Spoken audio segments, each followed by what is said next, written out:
Distinguished guests, and you are all distinguished guests. This afternoon we're going to elaborate on what Peter has brought forward.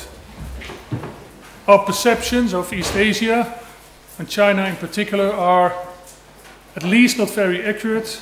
The stereotypes, not very well informed, misconceived, not thorough. Something to discuss for a very, very long time. We're going to do that in two ways this afternoon.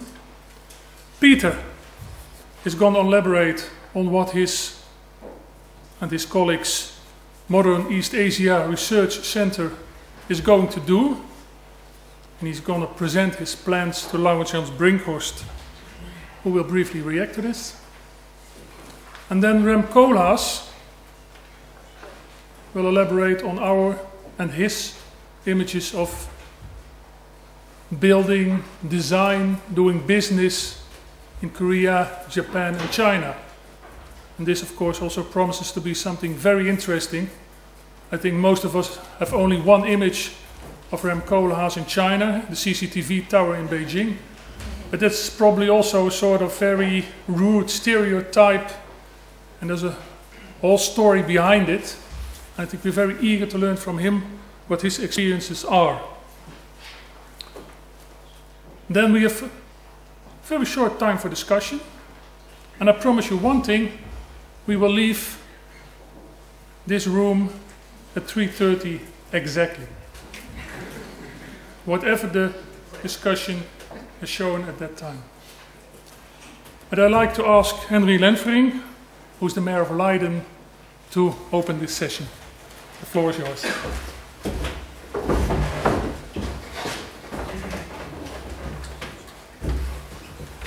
Distinguished guests, ladies and gentlemen, I want to bid you all a warm welcome to the city of Leiden, especially those who come from abroad. It's a pleasure for me to see so many people that know almost everything about Asia, whereas I know so little about it. But there is a reason why I'm here, and I like to explain it. Leiden, ladies and gentlemen, is an old city.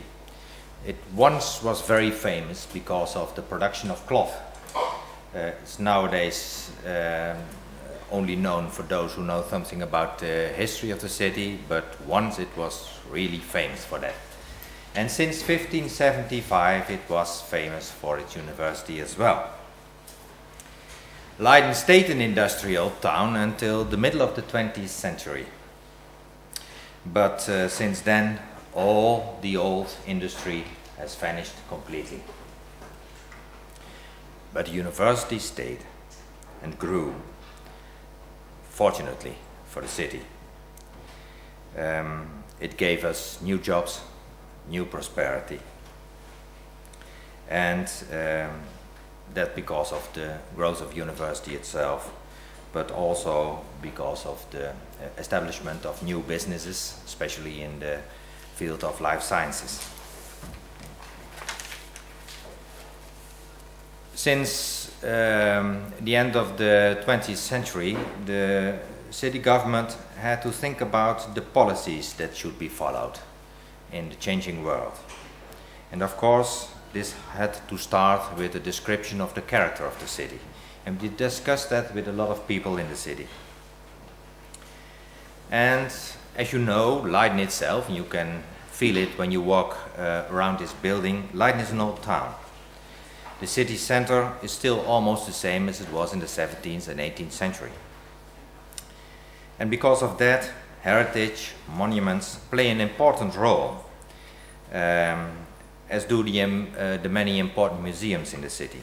We have a museum of natural history, a museum of antiquities, a museum of ethnology, a museum of the history of science. You have a municipal museum and several smaller museums as well. And this is a very big number for a small town such as Leiden is. So to lay the emphasis on heritage, the attractivity of the city for tourism and for the inhabitants themselves became one of the pillars of our way to the future. And this sounds very logical. The other pillar, of course, is Leiden as a knowledge city. We try to further the development of our university, the University of Applied Sciences, and all the spin-offs and spin-outs of scientific research. So our main policy rests on two pillars, heritage and knowledge.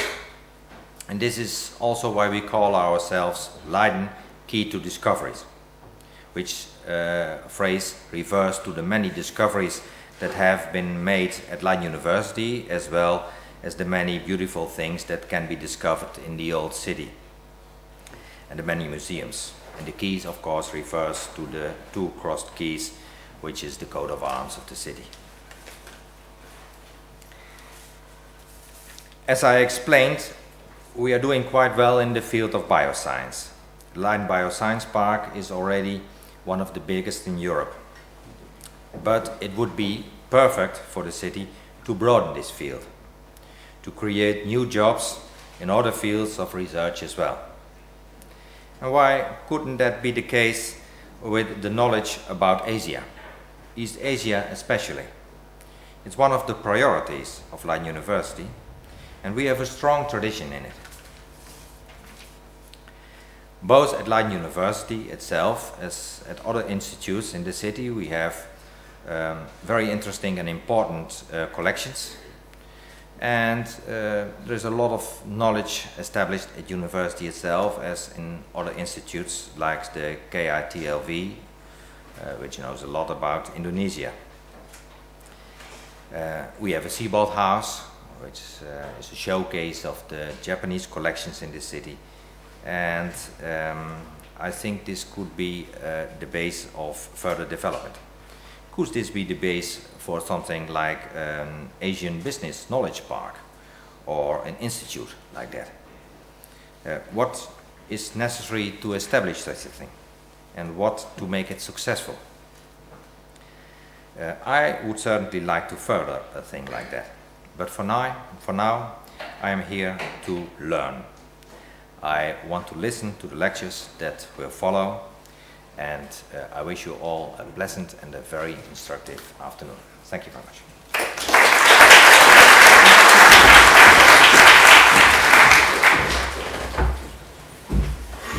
Okay, an Asian Business Knowledge Park. Sounds interesting as an idea. I know Peter has great ideas about his Modern East Asia Research Center. So Peter, please explain a little bit more about what your plans and the plans of your college are.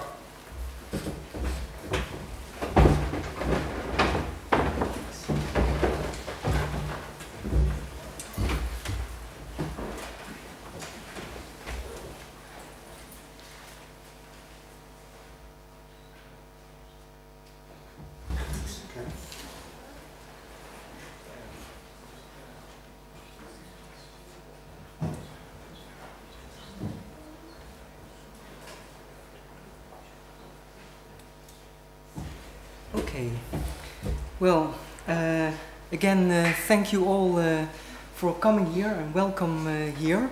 Also a special welcome, of course, to Henry Lemfrink, the mayor of Leiden. I want to tell you a little bit about the ideas that my colleagues and I are developing at the Modern East Asia Research Center. And I would actually have liked to have given this presentation together with Professor Chris Cotter-Jones, who is the co-director of the Modern East Asia Research Center. But unfortunately, he couldn't be here because of illness. Anyway, so I presented also in his name. Maybe something about the history of MEARC. Because MEARC was already established in 2006. And at that time it was established because of a Wiki grant given by the Dutch Research Council to two professors in Japanese and in Chinese studies.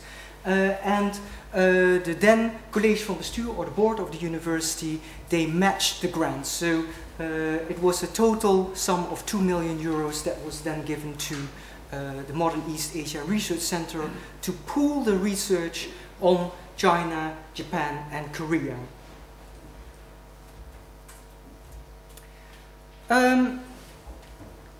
MEARC, since 2006, has also gone through a process of trying to redefine itself and to try to find a new position for itself when looking at all the fundamental developments that are taking place in China, Japan and Korea. And in this sense, we see our main mission as stimulating interdisciplinary research between different disciplines varying from social sciences but also natural sciences. Because we believe that a cross-fertilization between disciplines is actually the way to learn as much as possible from each other as well as from your own discipline. At the same time, MEARC wants to present a platform between the university, the government, corporate sector, media and NGOs. And that mission, of course, comes from a wish and also from a necessity to try to make sense of developments that are taking place in these different regions. Maybe we have already talked a lot about perceptions today, but if you just look at different kinds of pictures that you just see in the media about Japan, China or Korea, then you already see that there's so much attached to it, so much perceptions, and with these perceptions so much norms and values. And well, you just see it in the pictures behind me, and I think a lot of the scholars here from the China, Japanese and Korean departments, they can give you a completely different picture of, or a completely different story about what is behind these photos. Against that background, we have been discussing amongst ourselves, the colleagues of MEARC, but also with other people from the government, from the corporate sector, and asked ourselves what would be an important guiding principle for MEARC. And I think a guiding principle is to look at Western perceptions versus East Asian realities, so to say. Because then you have this exact point of departure and this specific question also that can structure the activities that we do at MEARC and that we believe we can be of service to other sectors in society. This means, in practice, that we critically examine theories and concepts, like we just did this morning during the Ambassadors Conference, looking at concepts like democracy, looking at concepts like corruption or good governance, and see what are our values attached to that and how do these actually work out in reality in these different countries. That is the main premise on which MEARC will work for the coming years, and on the basis of that premise we have formulated certain research themes. And I think it might be good to give you a little bit of look into the kitchen of MEARC, because MEARC has people within these three departments with very, very different kind of expertise. I mean, we have people who work on language and culture, we have historians, we have anthropologists, we have political scientists, people who work on international relations, people who work on economy. So there are specialists from all different kinds of disciplines that are being brought together in the institution of MEARC. Along that, we have defined the following 4 research themes. So that's politics, governance and international relations, economy, media and information networks, philosophy, culture and intellectual history, and lastly, technology, sustainability and risk.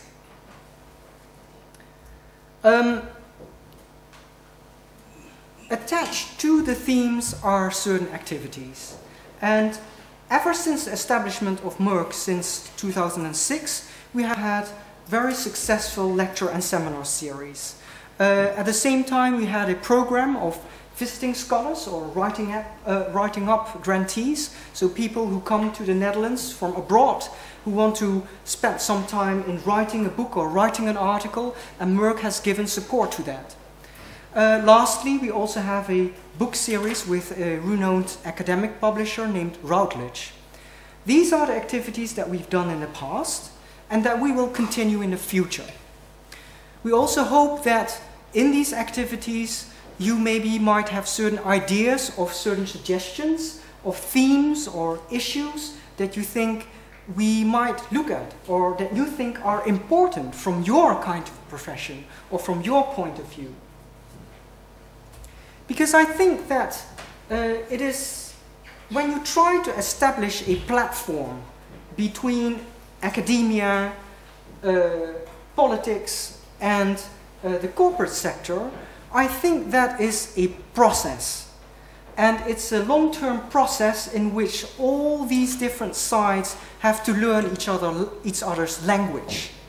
And from the side of academics, sometimes there's the idea, well, what would I have to do with the corporate sector? Because I just can focus on my research and that's fine. So what will I gain from that? On the other hand, sometimes people from the corporate sector or government would say, well, these academics in an ivory tower, what are they doing? So what can that be of relevance for my policy or maybe for my internal organization?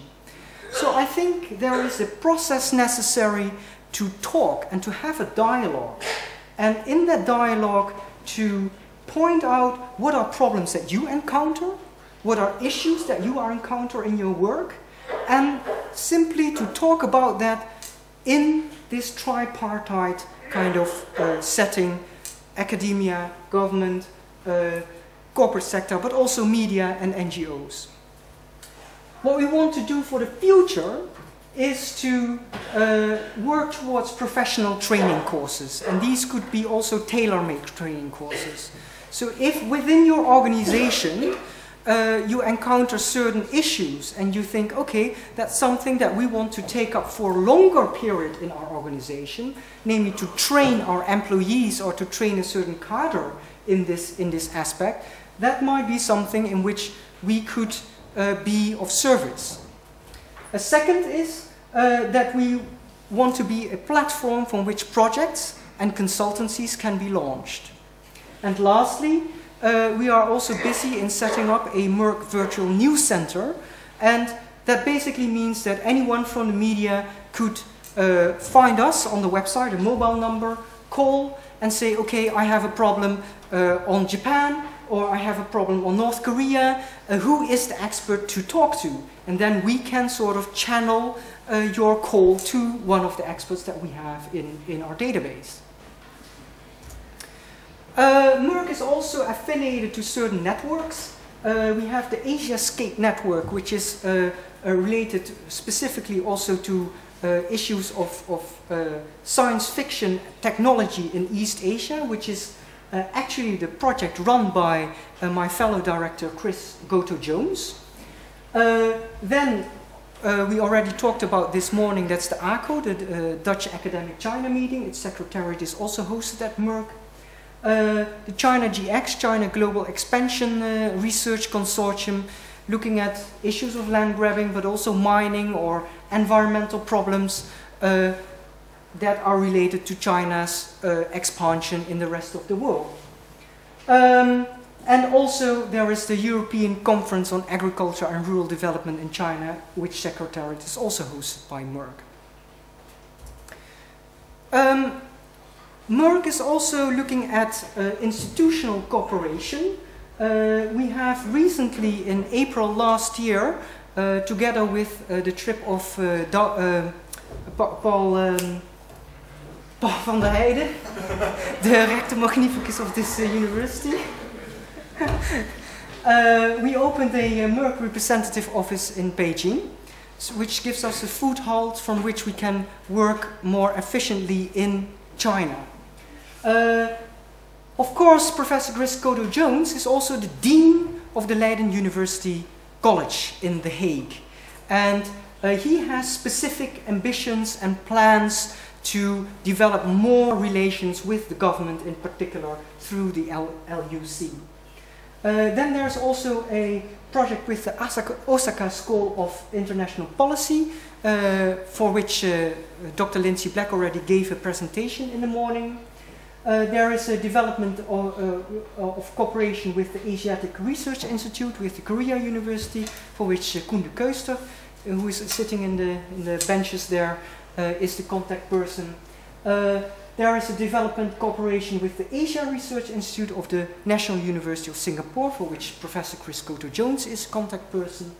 And last but not least, working on a network or an initiative or platform on North Korea, for which Professor Remco Breuker, whom you have also heard during the morning, is the main contact person. So these are some of the institutional cooperations that are developing as I'm speaking, and now my watch is gone. Okay, I got it. How much time do I still have? 15 minutes. 15? Oh, that's more than I had. Okay. Some of the current projects that we are running right now. The FIGI project by Professor Chris Cotto-Jones. This is working on politics of knowledge and science fiction in Japan. Rethinking China's collapse, funded by the European Research Council on economic instability or stability in China. The Ford Foundation project on nomadic pastoralists in the poverty areas in China. And Elias-funded Leiden Institute of Area Studies funded project on rethinking China's land grabbing. These are actually the directly funded projects that we have, but we also have ongoing research, and we are now also thinking of ways to fund these. Okay, this is my last slide. What I also wanted to present is our new website, which has been designed by Esther Truijen. I don't know if she's in the hall, but anyway, she is the manager of MEARC, and she designed our new website. Together with that, we also have a new folder, and I hope that this meeting can be a starting point for this dialogue that I just talked about. This long-term dialogue between academia, corporate sector, the government, NGOs and the media. So please feel free to contact us. You can find us at www.mearc.eu.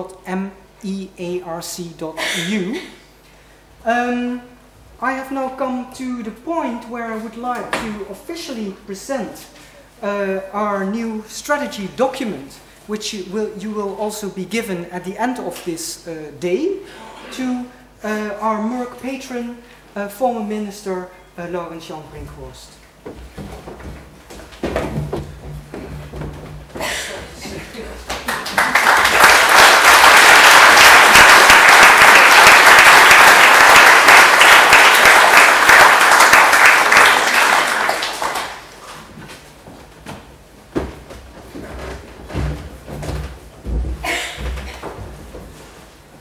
Well, dear Professor Ho, dear Mayor, ladies and gentlemen, I think you've done a fantastic job, Peter. This is your third performance in the day.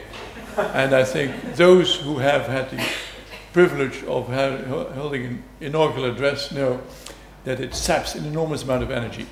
But it shows that the new China is present in your person.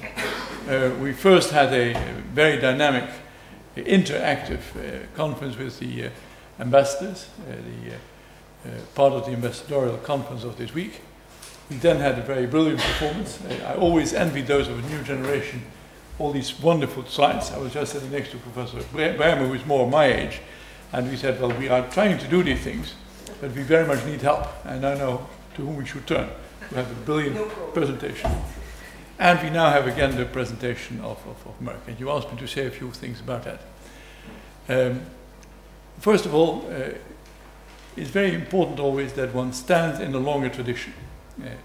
And Leiden, of course, has a very long-standing tradition of Japanese, Chinese, and Korean studies in particular, but they are very much oriented always at languages, or have been oriented at languages. Well, languages is fundamental. And I very much hope that the emphasis will continue. Permit me to make one personal comment. I regret that the new generation in this country is thinking that you can understand the rest of the world by learning English. I think it is important to at least have 2 or 3 other languages, certainly about Europe, so French, German, and English, but indeed to understand the new world, and that is indeed the growing world of Asia. So that should continue. But I very much welcome the new emphasis, as we said, started in 2006 with MEARC, and also inspired by my fellow patron, Douwe Bremer, to not look only at the past, but look at the future. And it more or less coincided with important changes in the relevance in our perception of Asia, not only for Holland, I come back to that in a minute, but for Europe as a whole. 5 years of work, 5 years of activities. As you, I regret the absence of Chris Goto-Jones, who got to know very well. And as you know, my knowledge is more of Japan than about China. But I think you cannot see these developments separately. And I think you mentioned that point very clearly.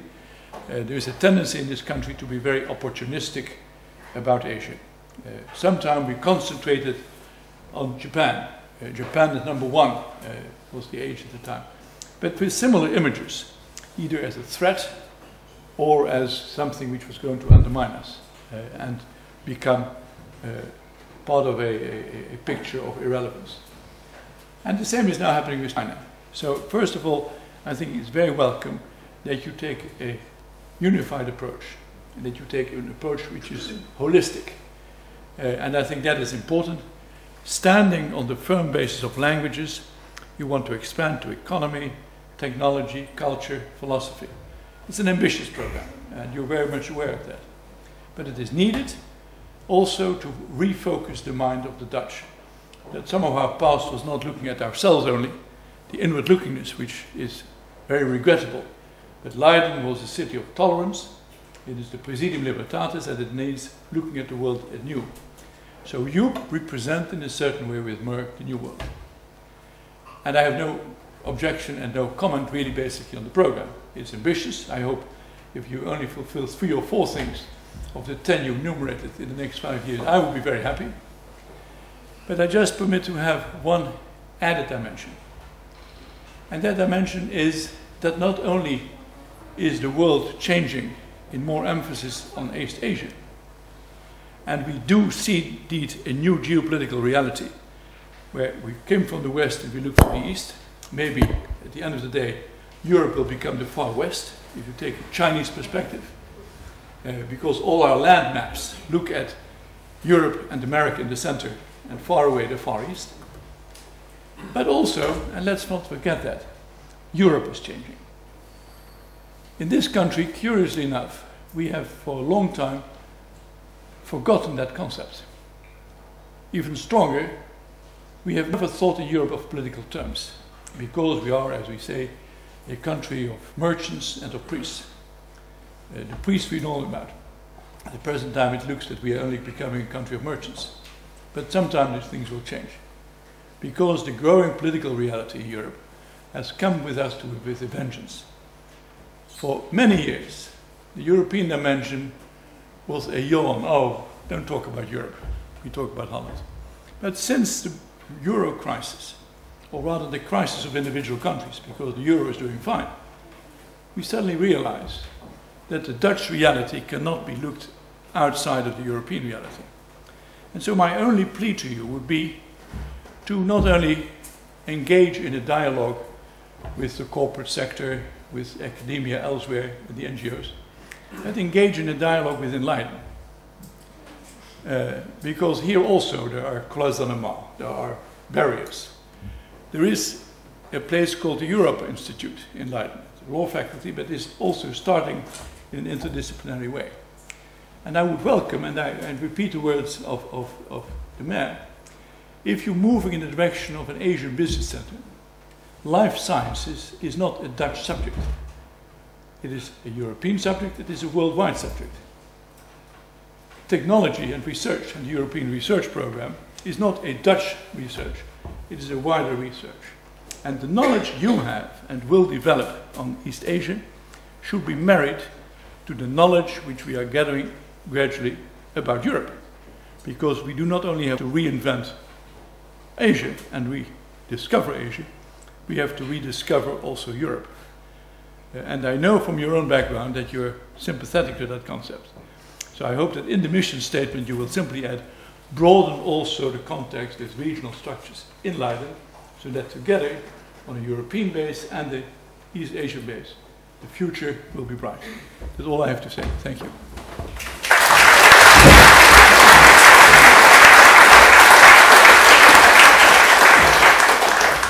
I'll be reading from the text.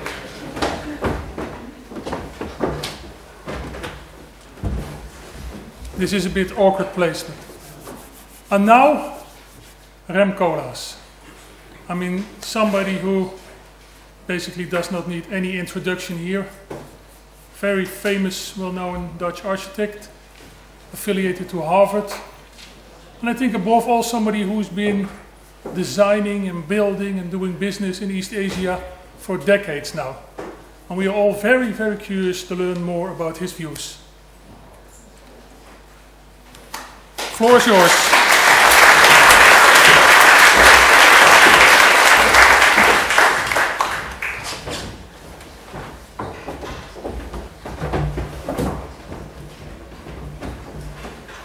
We have